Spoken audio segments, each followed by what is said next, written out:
interesting because, as we're continuing to work through spring gleaning, we started with the ACC because Clemson was off and running early, but LSU is starting to get going.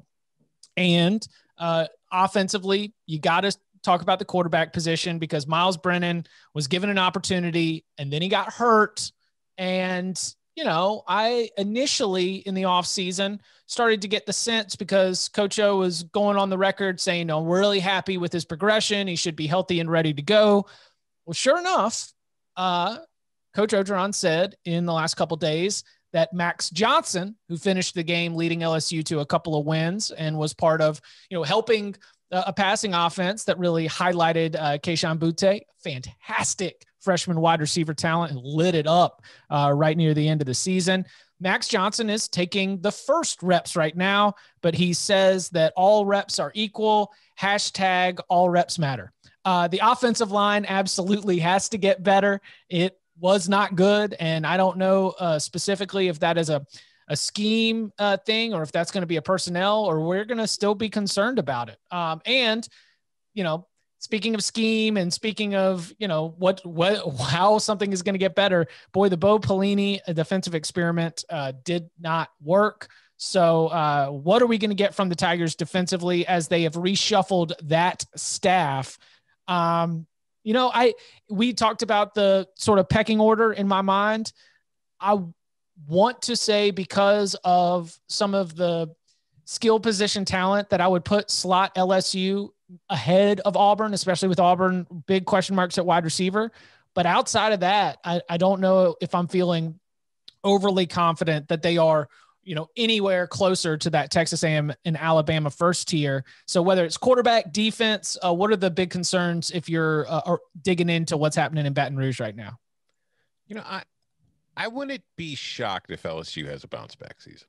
I think that there are concerns. It's one of those things where I look at it and it's like, I'm really not sure what we're going to see from LSU. But if you just kind of put last season in the past and you just kind of ignore everything else surrounding that program right now, and you just look at the basics, there's a lot of returning production on the offense. There's a lot of returning production on the defense. As far as the division is concerned with Connolly's rankings, the only team that has a more, overall returning production is Ole Miss, who we'll get to here shortly.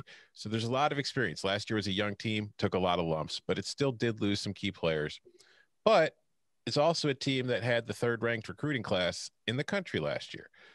So you think that if we've upgraded our defensive coordinator position, and I think that going from Dave Aranda to Bo Pelini clearly was a downgrade. I don't know if you're going to upgrade right back to Dave Aranda levels, but if you've upgraded the defensive play calling in that kind of situation, that improves the floor. The new offensive coordinator with more experience on that side of the ball, if you've upgraded there a little bit, that improves the floor. You've obviously got the talent. And I think that as we've got to the end of the season last year, you were seeing signs of improvement going forward. You were seeing some signs of optimism. Like there was that win over Florida, and although it took a crazy shoe toss to help them get it, they still did play well in that game aside from that. So I'm with you, Chip. I think that right now, I think Texas A&M is the most likely team to finish second in that division to Alabama, or the most likely team to win the division if Alabama somehow stumbles. But I would have LSU as the team right behind Texas A&M, and I don't think the gap is that significant just because of the amount of talent that they have on this roster. Even if we don't know who is emerging yet, you just know there's 5 and 4 stars up and down the depth chart. Does it feel like – so you said wouldn't be surprised if LSU finishes second in the West. Yeah. I wouldn't either. But would it also not surprise you terribly if they had another barely above 500 seat? No, if the floor falls out, I won't be surprised at all. Right. So for those reasons, I'll give you some of the reasons why I'm a little bit concerned about LSU. Last year, 3-5, they had been blown out by Auburn. They were a 28-point underdog versus Bama. Game gets canceled. Squeak out a win against Arkansas. And then they lose 2 games in a row, and they're sitting there at 3-5. They actually do get blown out by Alabama when they make up the game December 5th. And then they salvaged the season, which was awesome. And for me, it was huge because it felt like things were coming off the rails and you might have another Gene Chizik situation. And I was worried about the team quitting on them. Instead, they get the shoe toss game in Gainesville win that game by 3.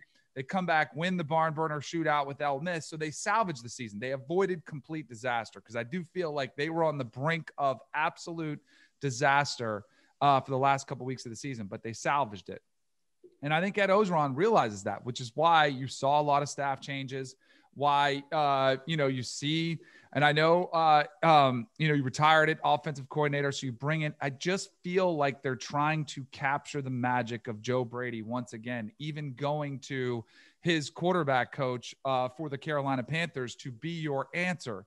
My concern with Jake Peetz is that I'm looking at his resume. I don't see a lot of play calling experience on there, which is kind of important. Like, you can know the system, but do you know why you're running the plays? Do you know why you're adjusting things in a game, in a live game? Do you make good adjustments? We don't know those things yet. Maybe he's the next coming of Joe Brady, maybe, but I just feel like they're also, as bad as the program felt, I feel like Ed Ogeron knows it. Like, and he said, hey, I'm from Louisiana. I know the expectations. I invite them. I wonder too, there were some former players that were out there very vocal, questioning the culture. I'm a little bit worried about LSU. Same, but to your point, Tom, talent is always there. If you pull it together, you can make a run and it could be incredible. And they could, maybe the sky's the limit. I love what I saw out of Max Johnson. I think he will end up winning the job. I think he's got the locker room. You got those 2 wins under your belt late in the season. So I think they've got their quarterback. I think it's smart to play it up and say it's an open competition. But there's a lot of this could be, again, it could be a home run or it could be a complete dumpster fire. I just don't know. Did Ed Orgeron build a team or did he build a program? We're going to find out a lot this year, because last year was a COVID thing and they lost just an absolute ton. I think it was very hard to judge, what they were doing. And I think it's the confidence that they gained from those wins down the stretch is real confidence and real things to build on. But if you look at their post-game win expectancy, they beat Arkansas, 11% post-game win expectancy, which says extremely lucky. Florida, 1% win expectancy, literally the luckiest win any team had in the entire country last year out of every college football game played. Ole Miss, 27%.